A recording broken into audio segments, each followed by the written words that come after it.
ओम श्री गुरुवे नमः। ओम श्री गणेशाय नमः। अब आगे वाल्खिल्य ऋषियों का प्रसंग है। इसमें आगे बढ़ते हैं। उग्र सरवा जी कहते हैं, शौनक आदि ऋषियों, महाबली गरुड़ जी के पैरों का स्पर्श होते ही उस वृक्ष की वह शाखा महाशाखा टूट गई, किंतु उस टूटी हुई शाखा को उन्होंने फिर से पकड़ लिया। उस महाशाखा को तोड़कर गरुड़ जी मुस्कुराते हुए उसकी ओर देखने लगे। इतने में ही उनकी दृष्टि बालखिल्य नाम वाले महर्षियों पर पड़ी। प्रणाम करते हैं हृदय से बालखिल्य ऋषियों को। प्रणाम करते हैं बालखिल्य ऋषियों को, जो नीचे मुंह किए हुए उसी शाखा में लटक रहे थे। तपस्या में तत्पर हुए उन ब्रह्म ऋषियों को वट की शाखा में लटकते हुए देख गरुड़ जी ने सोचा, इसमें ऋषि लटक रहे, मेरे द्वारा इनका वध न हो जाए। वह गिरती हुई शाखा इन ऋषियों का अवश्य वध कर डालेगी। यह विचार कर वीरवर पक्षीराज गरुड़ ने हाथी और कछुए को तो अपने पंजों से दृढ़तापूर्वक पकड़ लिया और उन महर्षियों के विनाश के भय से झपट कर वह शाखा अपनी चोंच में ले ली। उन मुनियों की रक्षा के लिए ही गरुड़ ने ऐसा अद्भुत पराक्रम किया था जिसे देवता भी नहीं कर सकते थे। गरुड़ जी का ऐसा अलौकिक कर्म देखकर वे महर्षि आश्चर्य से चकित हो उठे। उनके हृदय में कंप छा गया और उन्होंने उस महान पक्षी का नाम इस प्रकार रखा। उनके गरुड़ नाम की व्युत्पत्ति इस पार व्युत्पत्ति ये उत्पत्ति और यह व्युत्पत्ति यानी जितने प्रकार से उत्पत्ति का वर्णन किया जा सके उसे सब बेटा। वो क्या कहा उन्होंने, ये आकाश में विचरने वाले सर्पभोजी पक्षीराज भारी भार लेकर उड़े हैं, इसलिए गुरुम आदाय उड्डीन इति गरुड़ः। इस व्युत्पत्ति के अनुसार वे गरुड़ कहलाएंगे। तदंतर गरुड़ अपने पंखों की हवा से बड़े बड़े पर्वतों को कंपित करते हुए धीरे धीरे उड़ने लगे। इस प्रकार वे हाथी और कछुए को साथ लिए हुए ही अनेक देशों में उड़ते फिरे। बालखिल्य ऋषियों के ऊपर दयाभाव होने के कारण वे कहीं बैठ न सके और उड़ते उड़ते अनायास ही वे पर्वत श्रेष्ठ गधमादन पर जा पहुंचे। वहां उन्होंने तपस्या में लगे हुए अपने पिता कश्यप जी को देखा। पिता ने भी अपने पुत्र को देखा। पक्षीराज का स्वरूप दिव्य था। वे तेज पराक्रम और बल से संपन्न तथा मन और वायु के समान वेगशाली थे। उन्हें देखकर पर्वत के शिखर का भान होता था। वे उठे हुए ब्रह्मदंड के समान जान पड़ते थे। उनका स्वरूप ऐसा था जो चिंतन और ध्यान में नहीं आ सकता था। वे समस्त प्राणियों के लिए भय उत्पन्न कर रहे थे। उन्होंने अपने भीतर महान पराक्रम धारण कर रखा था। वे बहुत भयंकर प्रतीत होते थे। जान पड़ता था उनके रूप में स्वयं अग्निदेव प्रकट हो गए हों। देवता, दानव तथा राक्षस कोई भी ना हो, न तो उन्हें दबा सकता था और न जीत ही सकता था। वे पर्वत शिखरों को विदीर्ण करने वाले समुद्र के जल को सोख लेने की शक्ति रखते थे। वे समस्त संसार को भय से कंपित किए देते थे। उनकी मूर्ति बड़ी भयंकर थी। वे साक्षात यमराज के समान दिखाई देते थे।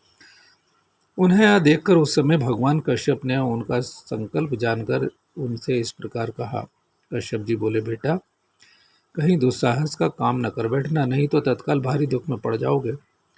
सूर्य की किरणों का पान करने वाले वाल्खिल्य महर्षि कोपित होकर तुम्हें भस्म न कर डाले।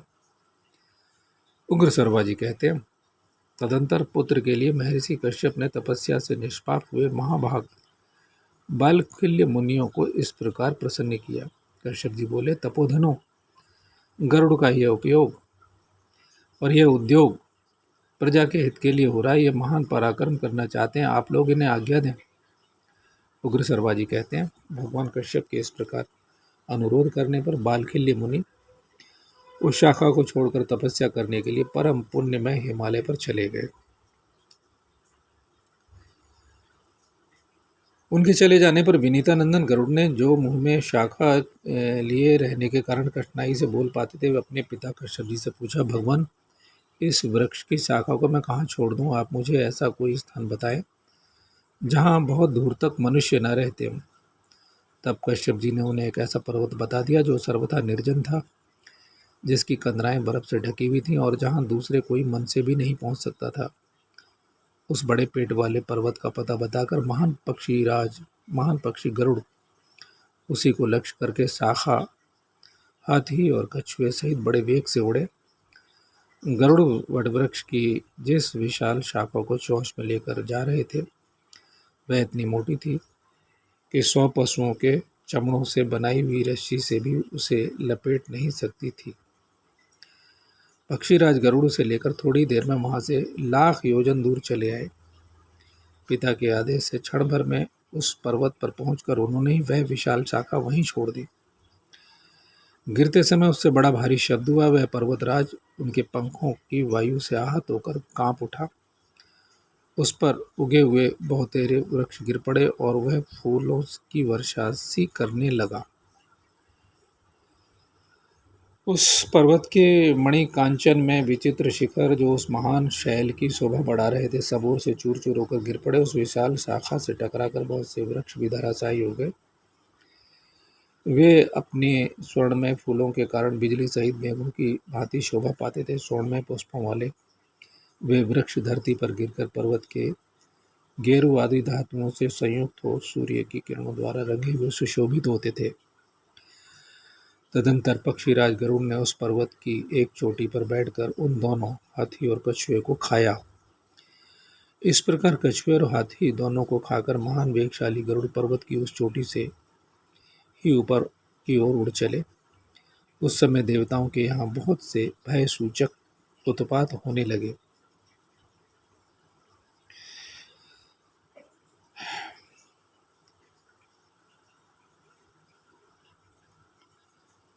देवराज इंद्र का प्रिय आयुध वज्र भय से जल उठा और आकाश से दिन में ही धुएं और लपटों के साथ उल्का गिरने लगी। वसु, रुद्र, आदित्य, साध्य, मरुदगण तथा और जो जो देवता हैं, उन सबके आयुध परस्पर इस प्रकार उपद्रव करने लगे जैसा पहले कभी देखने में नहीं आया था। देवासुर संग्राम के समय भी ऐसी अनहोनी बात नहीं हुई थी। उस समय वज्र की गड़गड़ाहट के साथ बड़े जोर की आंधी उठने लगी। हजारों उल्काएं गिरने लगीं और आकाश में बादल नहीं थे तो भी बड़ी भारी आवाज में विकट गर्जना होने लगी। देवताओं के भी देवता पर्जन्य रक्त की वर्षा करने लगे। देवताओं के दिव्य पुष्पाहार मुरझा गए, उनका तेज नष्ट होने लगा। उत्पात कालिक बहुत से भयंकर मेघ प्रकट हो अधिक मात्रा में रुधिर की वर्षा करने लगे। ये अपशकुन की के बारे में बताया है देवलोक में। और बहुत सी धूलें उड़कर देवताओं के मुकुटों को मलिन करने लगी। वे भयंकर उत्पात देखकर देवताओं सहित इंद्र भय से व्याकुल हो उठे और बृहस्पति जी से इस प्रकार बोले। इंद्र ने पूछा, भगवान, सहसा ये भयंकर उत्पात क्यों होने लगे? मैं ऐसा कोई शत्रु नहीं देखता जो युद्ध में हम देवताओं का तिरस्कार कर सके। बृहस्पति जी ने कहा, देवराज इंद्र, तुम्हारे ही अपराध और प्रमाद से महात्मा बालकिल्य महर्षियों के तप के प्रभाव से कश्यप मुनि और विनीता के पुत्र पक्षीराज गरुड़ अमृत का अपहरण करने के लिए आ रहे हैं। वे बड़े बलवान हैं और इच्छा अनुसार रूप धारण करने में समर्थ हैं। बलवानों में श्रेष्ठ आकाशचारी गरुड़ अमृत हर ले जाने में समर्थ हैं। मैं उनमें सब प्रकार की शक्तियों के होने की संभावना करता हूँ। वे असाध्य कार्य भी सिद्ध कर सकते हैं। उग्र शर्मा जी कहते हैं, बृहस्पति जी के बात सुनकर देवराज इंद्र अमृत की रक्षा करने वाले देवताओं से इस प्रकार बोले, रक्षकों, महान पराक्रमी और बलवान पक्षी गरुड़ यहाँ से अमृत हर ले जाने के लिए उद्यत हैं।